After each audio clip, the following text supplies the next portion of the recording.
ناظرین السلام علیکم، آداب۔ میں غلام نبی کمار GNK اردو میں آپ کا خیر مقدم کرتا ہوں۔ ناظرین، قلم کار سے ملاقات میں آج ہمارے مہمان ہیں پروفیسر طارق چھتاری صاحب۔ پروفیسر طارق چھتاری صاحب شعبہ اردو علی گڑھ مسلم یونیورسٹی میں اس وقت صدر کے فرائض انجام دے رہے ہیں۔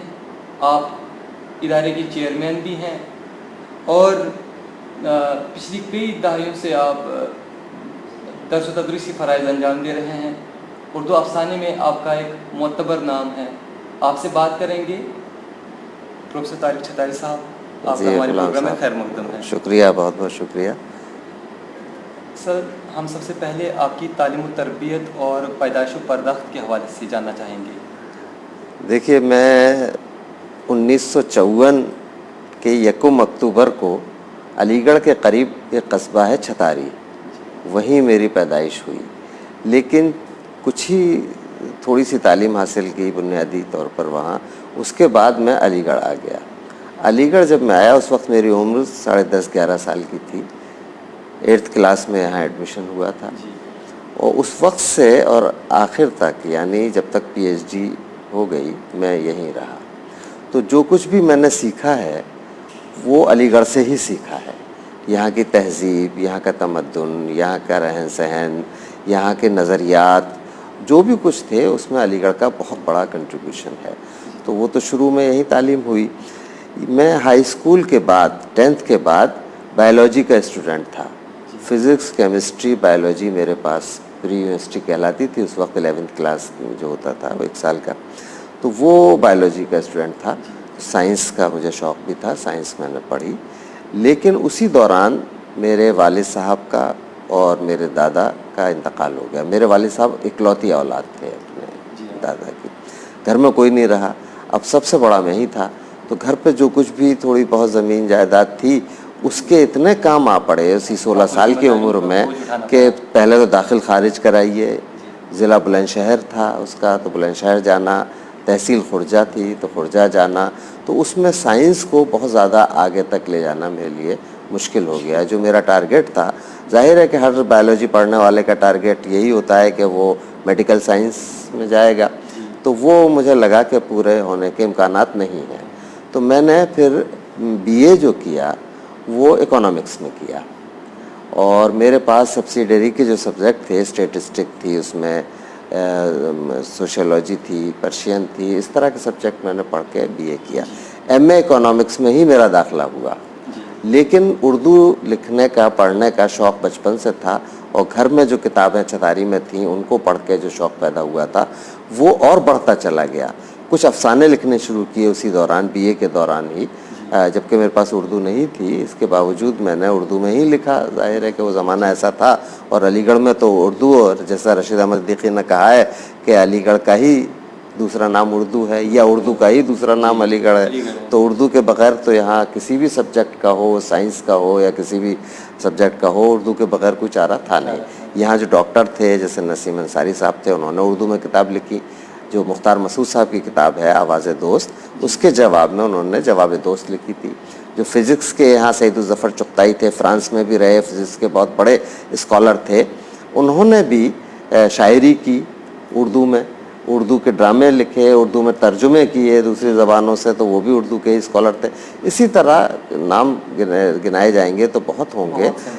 سب اردو کے لوگ تھے، وہ سائنس کے ہوں یا میڈیکل سائنس کے ہوں، انجینئر اس میں ہوں، انجینئرنگ کالج میں ہوں، ان سب لوگوں نے بہت سے اداروں میں لوگ ہیں جی ہاں، لیکن ہاں، تو ظاہر ہے کہ میں نے بھی اکنامکس میں ہونے کے باوجود اردو میں لکھنا شروع کیا۔ بعد میں مجھے خیال آیا، اس زمانے تک ہم لوگ اتنے زیادہ اویئر نہیں تھے اپنے مستقبل کے بارے میں، بہت زیادہ فکر مند نہیں رہتے تھے، وہ زمانہ ایسا تھا، تو یہ تو نہیں سوچا تھا کہ نوکری کرنی ہے یا نہیں کرنی ہے، بس یہ تھا کہ ہمیں پڑھتے رہنا ہے اور پڑھنا ہے۔ تو میں نے سوچا کہ جب میرا شوق ہے افسانے لکھنے کا اور کہ اردو کی کتابیں پڑھنے کا، تو کیوں نہ اردو میں MA کر لیا جائے۔ تو میں نے اکنامکس کا ایک سیمسٹر میرا چل رہا تھا MA کا، اسی دوران میں نے ٹرانسفر کرایا اور میں اردو میں پھر آ گیا، اور اس کے بعد سے اردو میں ہی PhD کی۔ پی ایچ ڈی میں نے جو کی تو اس میں اردو ہندی افسانے کا تقابلی مطالعہ تھا. ہاں جیسے وہ موضوع تھا. تو یہ میرا بچپن کا سفر رہا. سر آپ بایولوجی سے اردو کی طرف آئے, کیا آپ کا کوئی ادبی پس منظر تھا؟ میں نے سنا ہے کہ آپ کا جو خاندان ہے اس کا تعلق نوابوں سے تھا. نہیں ایسا نہیں ہے.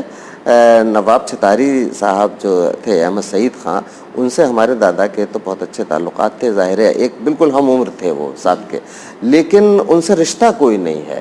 بس میرا تعلق چھتاری سے اتنا ہے کہ چھتاری قصبے کا میں رہنے والا ہوں, لیکن میرے والد صاحب کو زمانے میں سبھی کو تھا, اور دادا کو جو کتابیں رکھنے کا اور کتابیں پڑھنے کا شوق تھا, تو بچپن میں وہی کتابیں پڑھ کے, اس میں ہر طرح کی کتاب ہوتی تھی.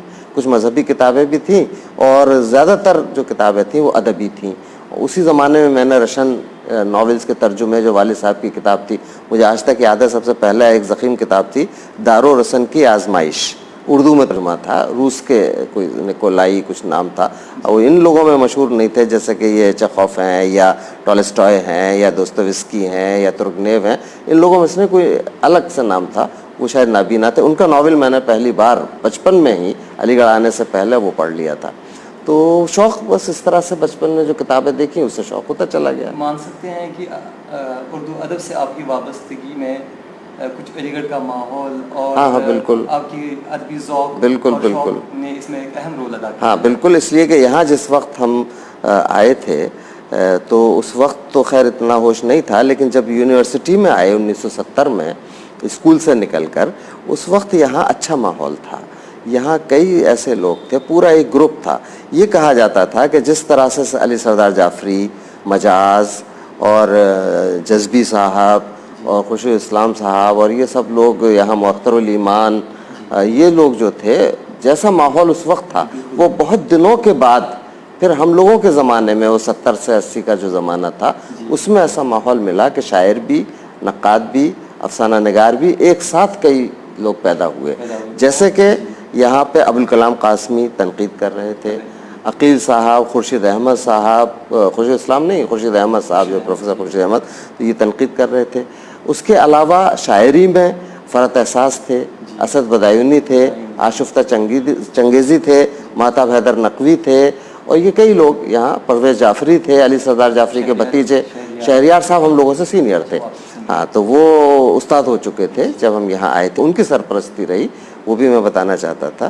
اسی طرح افسانے میں سید محمد اشرف تھے, شارق ادیب ایک تھے, غیاث الرحمان تھے, جی آر سید کے نام سے وہ اب مشہور ہیں, اور میں بھی اسی زمانے میں لکھنے کی کوشش کر رہا تھا, اور عبدالرحیم قدوائی تھے.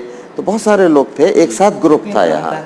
جی شاعری, بالکل بالکل, ہر شعبے میں ہاں علی گڑھ کا ماضی مستقبل تو رہا ہے, جی اس وقت جو حال ہے وہ بھی بہت تابناک ہے. ہاں وہ بھی. اور یہ جاننا چاہیں گے کہ آپ کا علی گڑھ میں, آپ نے کہا بہت پہلے سے آئے ہیں, آپ نے ابتدائی تعلیم بھی تقریباً یہیں سے حاصل کی ہے. اب درس و تدریس کی پیشے سے آپ یہاں کب سے منسلک؟ وہ ایسا ہوا تھا کہ میں نے پی ایچ ڈی کرنے کے دوران ہی 1984 میں یو پی ایس سی سے ایک جگہ نکلی تھی, پروگرام ایگزیکٹو آل انڈیا ریڈیو, تو میں نے اس میں اپلائی کیا, اس میں سلیکشن ہو گیا. تو میرا پہلا اپائنٹمنٹ 1984 میں ریڈیو میں ہوا, اور میرا اپائنٹمنٹ تو ہوا تھا اورنگ آباد جو مہاراشٹر میں ہے, لیکن میں دور علی گڑھ سے نکلا نہیں تھا کبھی, اور خواہش ہوئی کہ کوئی پاس میں جگہ مل جائے.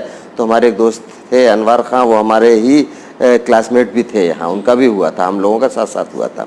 تو اس میں پھر میوچل چینج کیا ہم لوگوں نے, میں گورکھپور چلا گیا, گورکھپور یو پی میں ہی ہے, وہاں رہا 3-4 سال. اس کے بعد سے میں وہاں سے یہاں آل انڈیا ریڈیو کے اردو سروس میں, یعنی جو ایکسٹرنل سروسز ڈویژن ہے دلی میں, اس میں میرا ٹرانسفر ہو گیا. تو وہاں 4-4.5 سال رہا, کل 9.5 سال کے قریب میں نے وہاں نوکری کی. اور 1993 میں فروری میں نے علی گڑھ میں جوائن کیا. یہاں جنرل سلیکشن کمیٹی کی کوئی جگہ نکلی, ہمارے دوست تھے, شاعر بھی تھے, منظور ہاشمی صاحب, انہوں نے میرے پاس فارم بھیج دیا, اور لوگوں نے کہا اپلائی کر دیجئے. میں نے اپلائی کر دیا. وہ اتفاق تھا یا قسمت تھی کہ علی گڑھ سے مجھے بے پناہ لگاؤ بھی تھا, میں چاہتا بھی تھا کہ کسی طرح علی گڑھ آ جاؤں اور پھر سے ادبی ماحول وہی ملے, چونکہ ہماری سرپرستی شہریار صاحب اور قاضی عبدالستار صاحب کر رہے تھے. شاعروں میں جتنے لوگ تھے وہ شہریار صاحب سے بہت قریب تھے اور اصلاح لیتے تھے. افسانہ نگار جتنے تھے وہ زیادہ تر لوگ, ابن کمل وغیرہ یہ سب یہی تھے, تو یہ سب لوگ قاضی عبدالستار سے. لیکن دونوں استاد ہمارے ایسے تھے, انہوں نے تربیت کی. تو میں علی گڑھ آنا چاہتا تھا, تو لہٰذا میں نے اپلائی کیا, وہ قسمت تھی کہ اس میں ہو گیا. تو 1993 سے میں پھر یہاں علی گڑھ میں درس و تدریس کے پیشے سے اور اس کی خدمت انجام دینے کے لیے یہاں سے. صدر شعبہ اردو کی حیثیت سے آپ کب سے فرائض انجام دے رہے ہیں, اور جو آپ کی سرپرستی میں ادارے نے جو ترقیاں کی ہیں, جو ابھی خدمات انجام پا رہی ہیں, سمجھ سے آپ کیا سنا ہے کہ اسٹڈی وہ ایڈوانس اسٹڈی سینٹر, ہاں ایڈوانس اسٹڈی سینٹر بھی یہاں پہلے بھی تھا, اس کو دوسرا فیز یہ ملا ہے. یہ تو اتفاق ہے کہ میں اس وقت تھا, میرے زمانے میں آیا, لیکن یہ ایک روٹین ہے, یونیورسٹی ترقی کرتی ہے, شعبے ترقی کرتے ہیں. اب ہو سکتا ہے یہ محسوس ہوتا ہو کسی کو کہ ہماری سرپرستی میں یا ہماری وجہ سے ہوا ہے, میں سمجھتا ہوں ایسا نہیں ہوتا ہے. وہ ایک روٹین کام ہوتا ہے, ترقی ہوتی رہتی ہے, تبدیلی آتی رہتی ہے, وہ ایک نیچرل پروسیس ہے. ہاں یہ ہے کہ میں نے ذمہ داری جو سنبھالی ہے, کوشش تو کرتا ہوں کہ کسی طرح پوری ہو, لیکن یہ کوئی بھی دعویٰ نہیں کر سکتا کہ ہر چیز میں کامیاب ہی ہو جائیں. تو میں زیادہ مجھے موقع نہیں ملا, 1 سال 2 مہینے کے قریب کا موقع ملا ہے, اور اگلے مہینے میں یعنی سپٹمبر کی 30 تاریخ کو میں ریٹائر ہو جاؤں گا. سر آپ کو لگتا ہے کہ جو آج ورک شاپ ہو رہے ہیں جہاں مطلب ہندوستان کی مختلف جامعات میں, مختلف صوبوں میں, علاقوں میں, خطوں میں جو سیمینار ہو رہے ہیں, اور یہ دوسری جو ادبی مشاعرے ہو رہے ہیں, ادبی سرگرمیاں انجام دی جا رہی ہیں, تو آپ کو لگتا ہے کہ اس سے اردو کا فروغ ہو رہا ہے؟ دیکھیے یہ تو یقیناً فروغ تو ہوگا, اس لیے کہ اگر جیسا کہ کہا جاتا ہے کہ اس وقت ہندوستان میں اردو کوئی ایسی زبان نہیں رہی جس سے کہ براہ راست روزگار کا تعلق ہو. جب روزگار کا تعلق نہیں ہوگا تو ظاہر ہے کہ کوئی پڑھنے لکھنے کا رواج ایسا نہیں رہے گا کہ جس میں کہ ضرورت بھی ہو, صرف شوق کے بنا پر رہ جائے گا. اب جب صرف شوق ہے اور کسی میں کریٹیوٹی ہے یا کسی میں تنقیدی صلاحیت ہے تو وہ ضرور ادھر راغب ہوگا. اب اگر یہ پلیٹ فارم بھی نہیں ہوتے, سیمینارز بھی نہیں ہو رہے ہوتے, مشاعرے بھی نہیں ہو رہے ہوتے, تو آپ تصور کیجئے کہ کیا صورتحال ہوتی.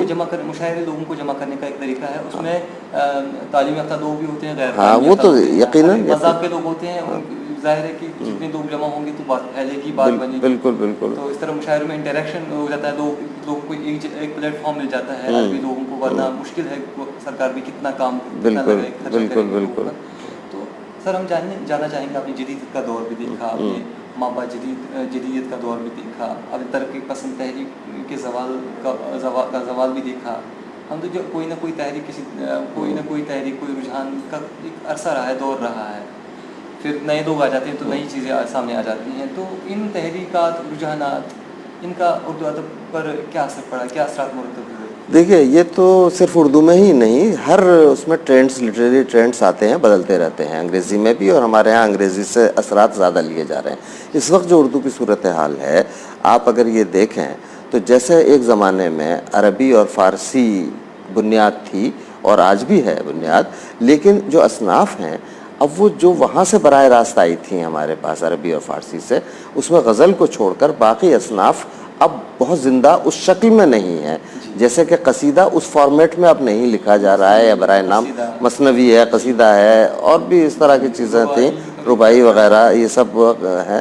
غزل کے علاوہ اب جو اصناف ہیں اس میں سوانح عمری ہو, یا خود نوشت ہو, یا سفر نامے ہوں, یا انشائیے ہوں, یا تنقید ہو, تنقید کے مختلف جو رجحانات آ رہے ہیں وہ ہوں, یا افسانہ ہو, یا ڈرامہ ہو, یا ناول ہو, یہ سارا ویسٹ سے ہمارے ژانر جو ہیں, یہ ویسٹ سے جو اصناف ہیں ویسٹ سے آئی ہیں. لہٰذا اثرات تو مغرب کے پڑ رہے ہیں. اردو میں جیسے کہ حقیقت نگاری کے بعد آپ کہہ سکتے ہیں, پریم چند کے بعد ترقی پسند تحریک کی ابتدا ہوئی, پریم چند کی زندگی میں ہی ہوئی 1936 میں, اس کے بعد سے ان کا انتقال ہو گیا. تو وہ نظریہ جو ہمارے ہاں روس کے ذریعے سے آ رہا تھا, ٹالسٹائے کو لوگ پڑھ رہے تھے, اور خود پریم چند نے ٹالسٹائے کو پڑھا, تو ان کے ہاں وہ نظریات آ چکے تھے. گو کہ ترقی پسند تحریک باقاعدہ شروع نہیں ہوئی تھی, لیکن ان کے ادب کو پڑھیں تو ہمیں لگے گا کہ اس میں وہی چیزیں پیش کی گئی ہیں جو ترقی پسند نظریے کے فریم میں آتی ہیں, فٹ ہوتی ہیں. لہٰذا وہ تحریک ہوئی, اور اس کا بڑا عروج ہوا, اس لیے کہ ادب کو ایک نیا کچھ ٹول مل گیا. صرف تفنن تباہ اور حظ حاصل کرنے کے لیے اب ادب نہیں رہ گیا, زندگی کا مقصد رہ گیا. تو وہ مقصد ہوا تو بہت اچھے اس میں افسانے لکھے گئے, نظمیں کہی گئیں, شاعری ہوئی اور دوسری چیزیں, تنقید بھی بہت اچھی ہوئی اس زمانے میں.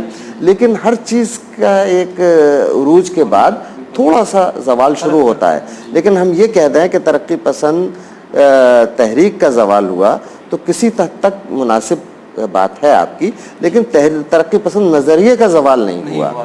ہاں, وہ نظریہ جو تھا, ایون جن کو ہم جدید افسانہ نگار کہتے ہیں, چونکہ افسانے کے تعلق سے آپ نے زیادہ پوچھا, تو میں یہ کہوں گا کہ جو چاہے وہ برراج مہندرا ہوں یا پاکستان میں انور سجاد ہوں, ان سب کے نظریات وہی نظریات تھے جو مارکس کے تھے یا لیفٹسٹ ان کا رویہ تھا. تو اب کے حالانکہ جدید افسانہ نگار تھے, تو اب یہ کہا جا سکتا ہے کہ فارمیٹ جو تھا یا فارم جو تھا اس میں تھوڑی تھوڑی حیت میں تھوڑی تھوڑی تبدیلی آئی, اور سب سے بھی زیادہ اسلوب میں تبدیلی آئی, تجریدیت بھی آ گئی, اور براہ راست کہنے کے بجائے علامتی انداز آ گیا.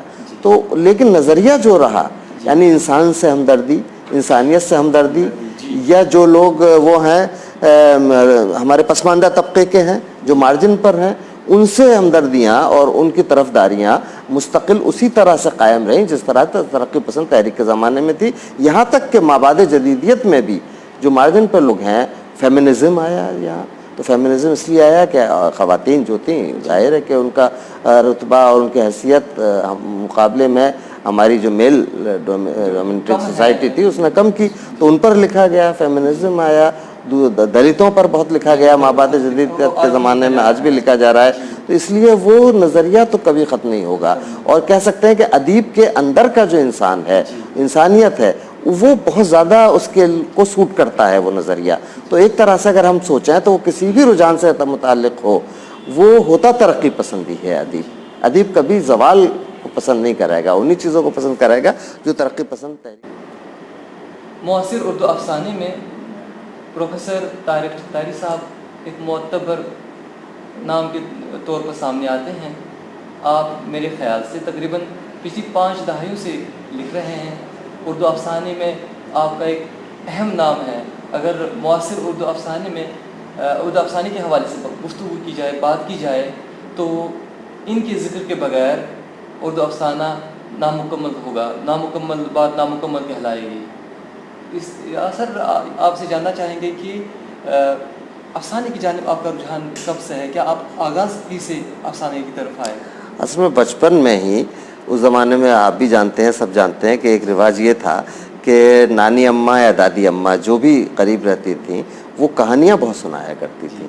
اس میں کہانیاں, اب معلوم ہوتا ہے کہ وہ جو کہانیاں تھیں وہ کچھ تو ہمارے فوک سے آئی تھیں, اور لیکن اکثر کہانیاں ایسی تھیں جو داستانوں میں درج ہیں.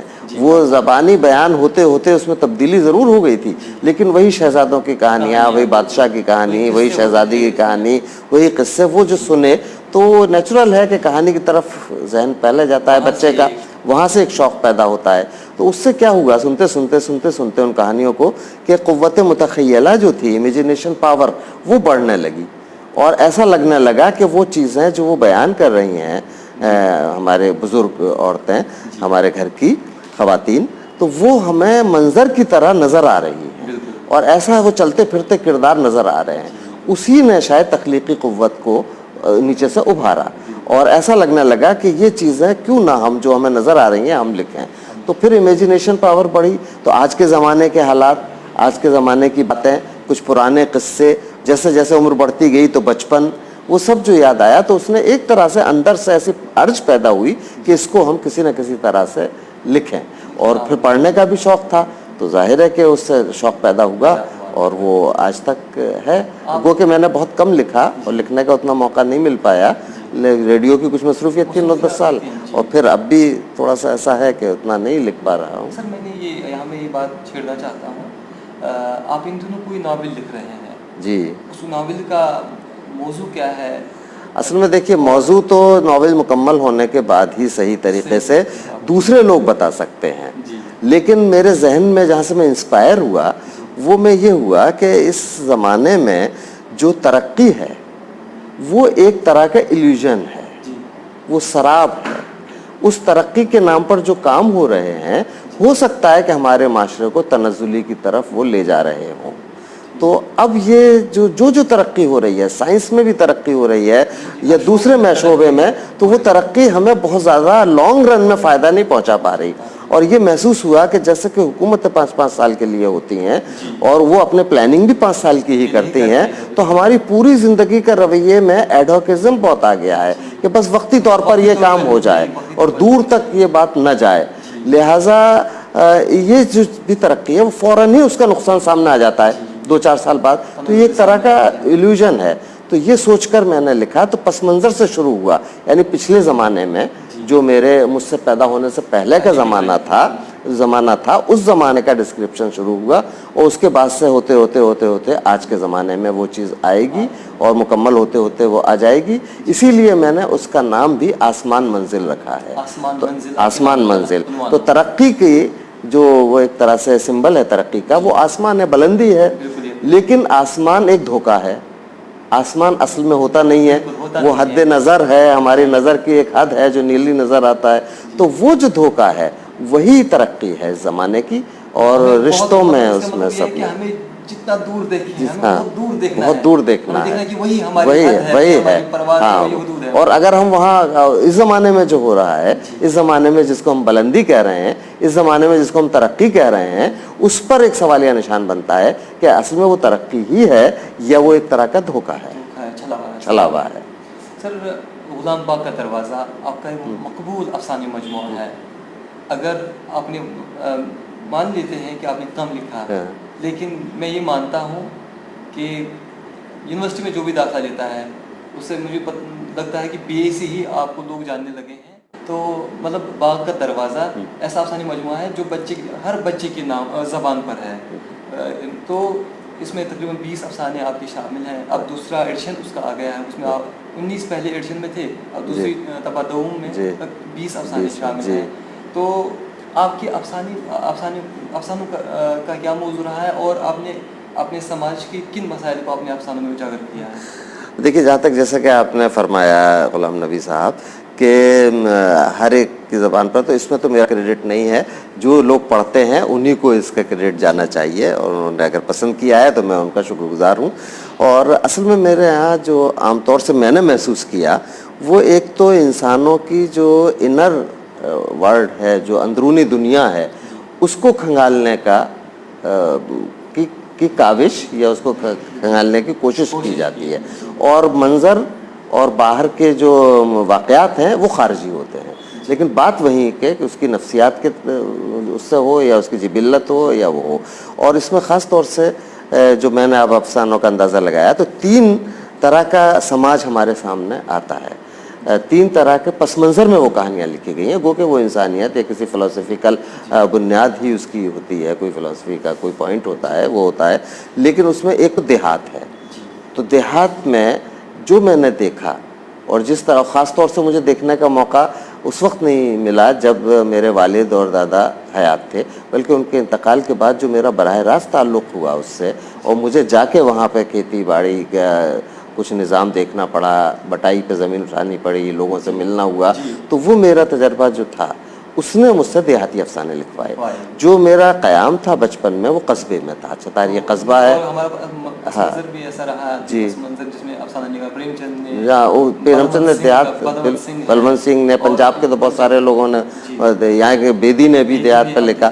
تو میرا قصبے میں چونکہ قیام تھا اور وہ ریاست تھی چھتاری، اس میں خاص طور سے جو شرفا تھے ان کے ہاں پڑھنے لکھنے اس کا رواج بہت تھا. شرفا سے میری مراد یہ ہے کہ جو پڑھا لکھا طبقہ تھا، جو اس طرح کے پروفیشن میں تھے. تو وہ قصبے کا ماحول بھی ملا، قصبے کی تہذیب ملی. تو بہت ساری کہانیاں ایسی ہیں جس میں دیہات نہیں ہے، قصبہ ہے. ہاں، اس کے بعد میں علی گڑھ آیا. تو علی گڑھ ایک ایسی جگہ ہے کہ یہاں آپ کو سکون کے لحاظ سے اس زمانے میں دیہات کا مزہ بھی ملتا تھا اور قصبے کی تہذیب بھی ملتی تھی، اور شہر کی جو سہولیات ہوتی تھیں، اور جو علم ہے اور جو کتابیں ہیں، جو لائبریریز ہیں اور جو رہن سہن ہے، وہ اتنا زیادہ ماڈرن تھا اس زمانے میں کہ لگتا تھا براہ راست آکسفورڈ اور کیمبرج کا اثر یہاں ہے. اور وہ اس لیے تھا کہ یہاں کے زیادہ تر اساتذہ آکسفورڈ اور کیمبرج سے ہی پڑھ کر آتے تھے.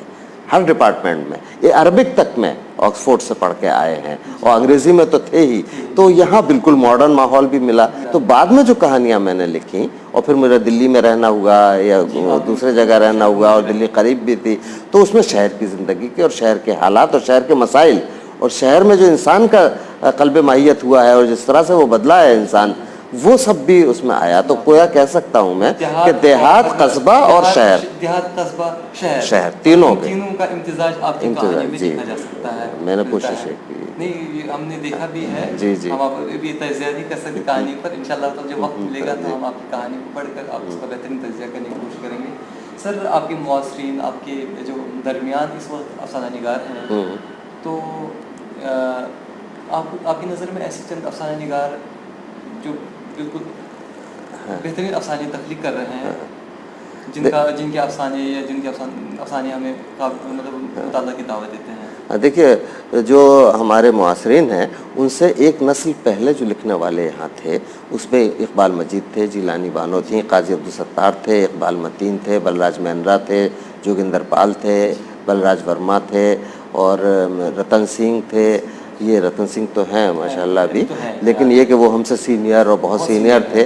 تو ان لوگوں سے جو ہم لوگوں نے سیکھا، جدیدیت کے اثر سے جو یکسانیت آ چکی تھی، جس کو آپ زوال کہہ رہے ہیں ترقی پسند کا، تو اس انداز میں جو یکسانیت آ گئی تھی وہ ٹوٹی۔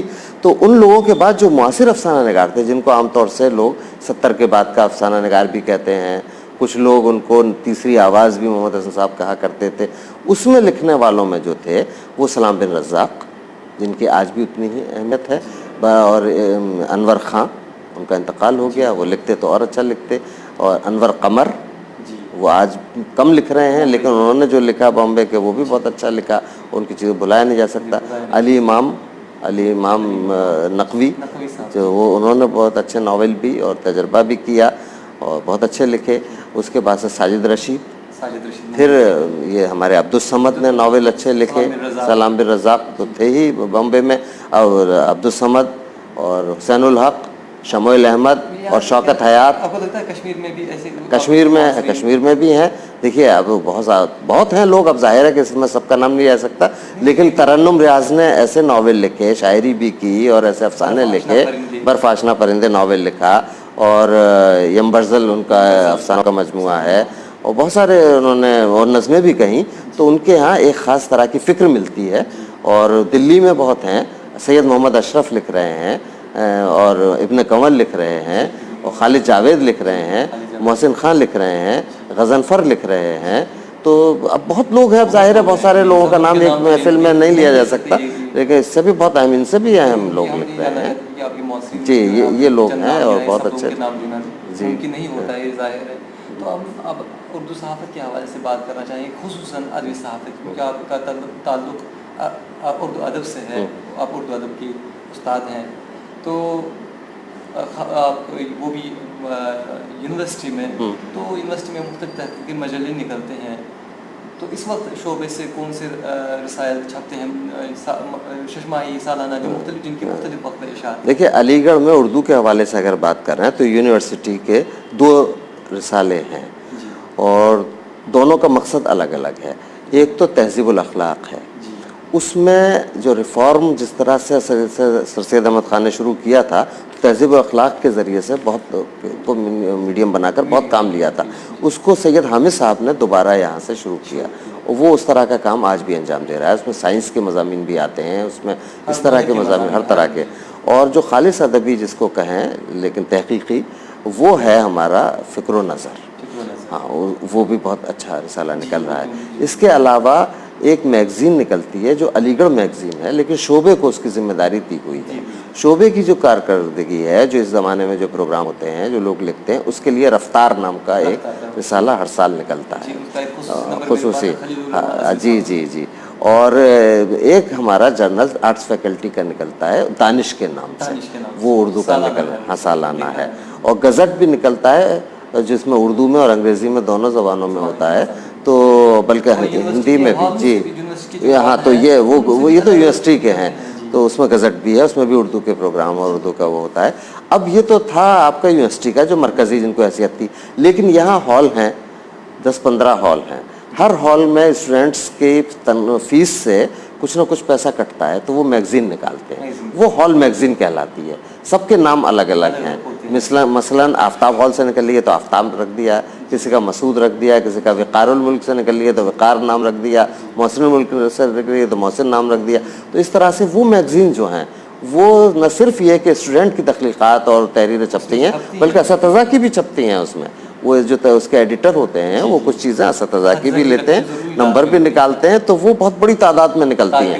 ہاں, وہ بہت رسالے نکل رہے ہیں. ان کی رہنمائی. ہاں بالکل بالکل. تو علی گڑھ کا تو یہ ہے. لیکن آپ اگر صحافت, ادبی صحافت کے ہندوستان لیول پر بات کریں تو میں یہ سمجھتا ہوں کہ اس میں ایک پرابلم یہ آئی ہے کہ پہلے دو طرح کی چیزیں, دو طرح کے رسائل نکلتے تھے اور دو ہی طرح کے ناول اور پبلشرز تھے.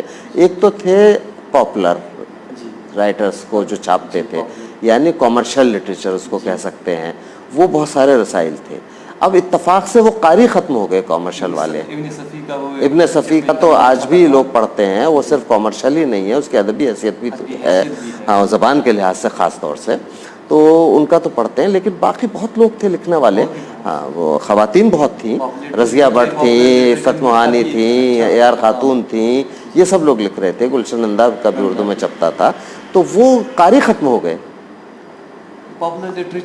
اس لیے کہ اس کو دوسرا میڈیم مل گیا, وہ تھا ٹیلی ویژن.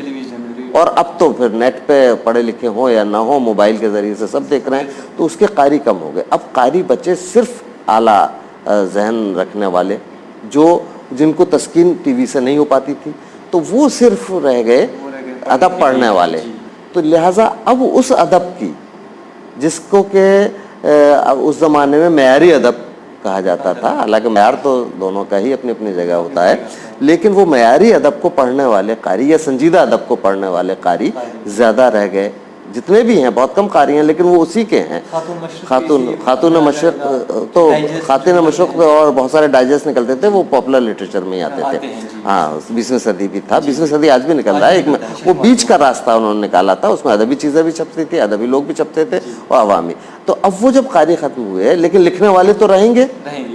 اب جب لکھنے والے ہیں تو وہ کہاں چھپیں, وہ کوئی نہ کوئی راستہ تو نکالیں, وہ کوئی راستہ نکالیں گے. تو جو ہمارے خالص ادبی رسالے اور معیاری رسالے تھے وہ ختم ہو گئے. نہیں, وہ ختم ہو گئے. اس میں دونوں طرح کی چیزیں چھپنے لگیں. اب آج اگر کوئی رسالہ دیکھیں تو آپ کو بہت اچھی چیز بھی اس میں مل جائے گی اور بہت معمولی چیز بھی مل جائے گی. شاعری دیکھیں تو بہت معمولی شاعری بھی مل جائے گی, بہت اچھی بھی مل جائے گی. یہی حال مشاعروں کا بھی ہوا. لیکن مشاعروں کی بحث تو الگ ہے, لیکن آپ ادبی صحافت میں ایک الگ الگ جو وہ تھا وہ نہیں رہا. تو آپ اس کو کہہ دیتے ہیں دوسرے لفظوں میں کہ معیار کم ہو رہا ہے. تو معیار تو کم ہوگا ہی, وہ نیچرل پروسیس ہے. اب اپنی ذاتی کوشش سے اس کو تحریک دینی ہوگی. بالکل, لیڈرشپ پیدا کرنی ہوگی اور کوشش کرنی ہوگی. کلبس بنانے ہوں گے جگہ جگہ, اسٹڈی سرکل بنانے ہوں گے.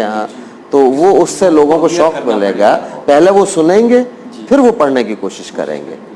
جیسے ہم لوگ کہانیاں سنتے تھے, جیسا میں نے عرض کیا, پھر ہم لوگ پڑھنے کی کوشش کرتے تھے, پھر لکھنے کی کوشش کرتے تھے. تو اب وہ سنیں گے تو محفلیں ہوں گی اس کے لیے. اب اس کے لیے ادبی محفلیں ہوں, اس میں شاعری بھی سنائی جائے, اس میں افسانے بھی سنائے جائیں, اس میں انشائیے بھی سنائے جائیں, اس میں سفر نامے بھی سنائے جائیں. تو لوگوں کو اس سے تربیت ان کی ہوگی اور شوق بڑھے گا. طارق صاحب, آپ اس وقت پروفیسر کی حیثیت سے شعبے میں خدمات انجام دے رہے ہیں. ماشاءاللہ آپ بہت عرصہ گزر گیا. آپ کی سرپرستی میں, آپ کی زیر نگرانی میں M phil P H D ہوئی ہوگی. بہت سارے لوگ آپ کی طلباء نے کی ہوگی پی ایچ ڈی.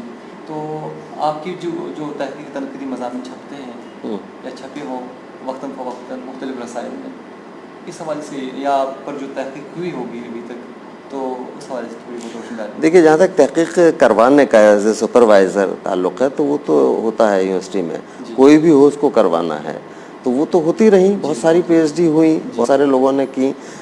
لیکن یہ کہ اس کے علاوہ جو میرے مضامین تھے وہ میں نے, چونکہ باقاعدہ میں نقاد ہونے کا دعویٰ تو نہیں کرتا, نہ محقق ہونے کا دعویٰ کرتا ہوں, تو جو لکھے وہ کبھی کبھی تو ہانٹ کیا اندر سے, کبھی یہ لگا کہ اس پہ دوست پہ لکھنا چاہیے, تھوڑا سا تکلف بھی شامل تھا اس میں.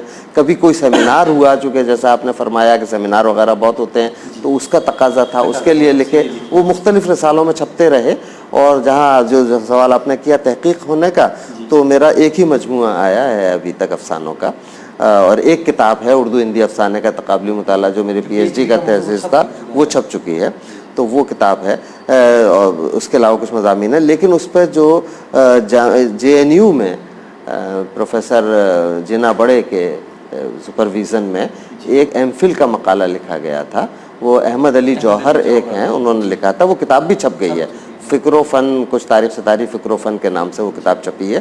وہ ایک تحقیقی مقالہ ایم فل کا لکھا گیا، پی ایچ ڈی کا نہیں تھا. اسی طرح سے سینٹرل یونیورسٹی حیدرآباد کی جو ہے، وہاں نور عالم کچھ نام ہے، انہوں نے ایک تحقیقی مقالہ لکھا ہے، وہ بھی باغ کے دروازہ پہ ریسرچ کی ہے، پوائنٹ آف ویو بدل گیا ہے ان کا، تو وہ بھی سینٹرل یونیورسٹی سے جو تحقیق ہوئی وہ ایم فل پر ہی ہوئی. اور ایک کسی کشمیری لڑکے نے وہ جو ہے یہاں اجین، ہاں، وہاں سے بھی ایم فل کی ہے. اور ایک پی ایچ ڈی ہوئی ہے، وہ ہوئی ہے صفدر امام قادری کے سپرویژن میں پٹنہ سے، وہ ایک تحقیق ہوئی ہے، ریسرچ ہوئی ہے. تو اور اس کے علاوہ جو ایک گوشے جیسے نکلے تھے فکر ہاں وہ تھا شعر و حکمت یا مغنی حیدرآباد سے، اس میں گوشہ نکلا، اس میں اور دوسرے مضامین لوگوں نے لکھے، تو ان کو اکٹھا کر کے ایک یہاں ڈاکٹر حامد رضا ہیں، انہوں نے طارق چتاری کیا کچھ اس کا عنوان رکھا ہے اس میں، ہاں وہ دیکھی ہوگی، تو اس میں تمام مضامین، اس میں حامدی کاشمیری صاحب کا بھی ایک مضمون تھا، اور انہوں نے میری ایک کہانی نیم پلیٹ اس کا تجزیہ کیا تھا، اور پھر تجزیوں کی ان کی کتابیں بھی آئیں. تو انہوں نے ان کا کہنا یہ تھا کہ اردو اکیڈمی نے دلی کی جو تجزیہ کروایا تھا وہ میرا کسی افسانے پر پہلا تجزیہ تھا جو آپ کی کہانی پہ کیا. انہوں نے یہ اہتمام کیا تھا اکیڈمی نے کہ سینئر جتنے نقاد تھے ان سے تو تجزیہ کروایا تھا، اور جن کی کہانیاں تھیں وہ جونیئرز تھے سب، تو جونیئر کی کہانی پر میں تو بہت جونیئر تھا، انتخاب کر کے حمدی کاشمیری صاحب نے اس کا تجزیہ کیا تھا. اور بہت سے لوگوں نے، محمود ہاشمی نے لکھا یا اور لوگوں نے لکھا، وہ سب انہوں نے اکٹھا کر کے وہ کتاب چھاپی ہے. ہاں بالکل، وہ ایجوکیشنل بک ہاؤس نہیں، وہ کتاب جو چھپی ہے وہ تو وہاں دلی کے پبلشنگ ہاؤس سے، گنجین معنی کا طلسم اس کا نام رکھا ہے انہوں نے، طارق ستاری گنجین معنی کا طلسم، وہ ان کا اپنی چوائس تھی. پھر ایک کتاب راشد انور راشد نے لکھی، طارق ستاری کیا ہے، افکار و کردار یا کردار و افکار، اس میں انہوں نے انٹرویو لیا، بہت لمبا انٹرویو لیا، اس انٹرویو کو کتاب کی شکل دے دی ہے انہوں نے. اتنا انٹرویو چلا گیا، کچھ تصویریں وغیرہ دی ہیں، تو پوری ایک کتاب بن گئی. طارق ستاری کردار و افکار اس میں تھا. تو جو ہماری باتیں تھیں ایسے انٹرویو جیسے آپ بات چیت کر رہے ہیں، ہم کرتے رہے، وہ نوٹ کرتے رہے، کرتے کرتے کرتے کرتے وہ طویل ہو گیا، تو وہ کتابی شکل میں وہ چھپ گئی ہے. سامنے آئے گی تو لوگوں کو آپ کی شخصیت کو، آپ کی ادبی زندگی سے متعلق بہت سے پہلوؤں سے آشنائی ہوگی. ہاں، اس میں سب باتیں بتا دی گئی ہیں. سر، جو یونیورسٹی میں آج کی مختلف جامعات میں ہندوستان میں جو ریسرچ ہو رہی ہے، کیا معیار ہے؟ کیا آپ آج کی موجودہ ریسرچ کے معیار سے اردو میں اصل میں دیکھیے، معیار کے جو اصول و ضوابط ہیں وہ سخت سے سخت ہوتے جا رہے ہیں. میتھڈولوجی زیادہ سے زیادہ پڑھائی جا رہی ہے. ریفریشر کورسز جو ہوتے تھے ٹیچرز کے، وہ سب ریسرچ میتھڈولوجی پہ یو جی سی نے کروا دیے ہیں. بہت اس پہ زور دیا جا رہا ہے، اور پتہ نہیں کیوں جتنا زور دیا جا رہا ہے اتنا ہی معیار کم ہوتا جا رہا ہے.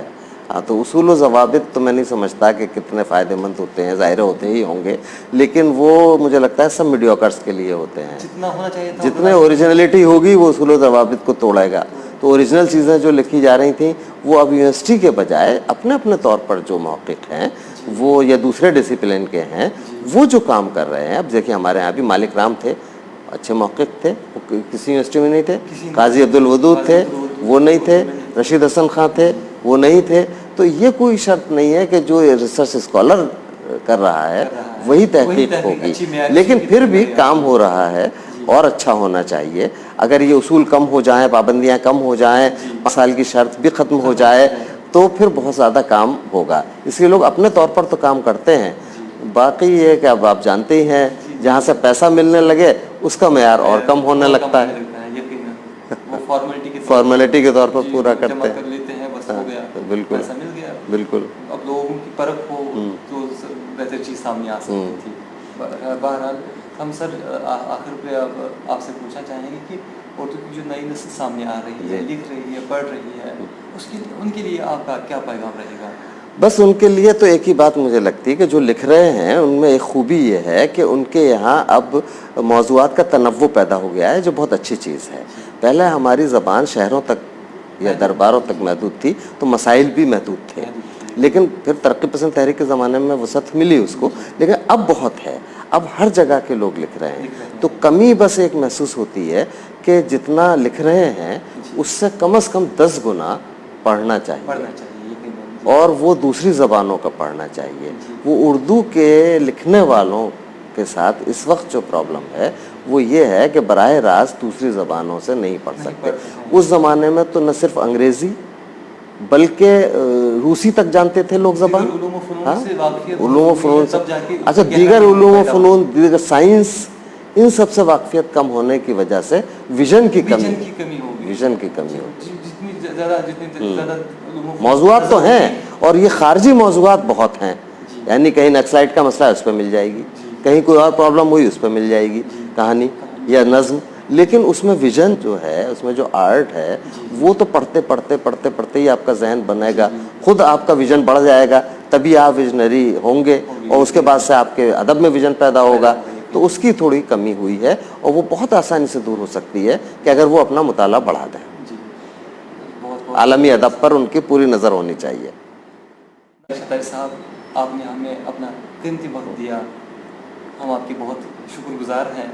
ساری باتیں نہیں ہو سکی, لیکن انشاءاللہ تعالیٰ آپ کو پھر مدعو کریں گے, آپ کو زحمت دیں گے, تو انشاءاللہ تعالیٰ پھر بات کریں گے. آپ کا بہت بہت شکریہ کہ اتنی دیر تک آپ گفتگو کرتے رہے, اور تمام دنیا کے دوسرے معاملات سے کاٹ کر ہمیں تھوڑی دیر اپنے ادب سے میں انوالو رکھا.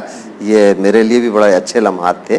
بہت بہت شکریہ آپ کا بھی. غلام نبی کمار صاحب, آپ گفتگو سماعت فرما رہے تھے پروفیسر طارق چھتاری صاحب سے.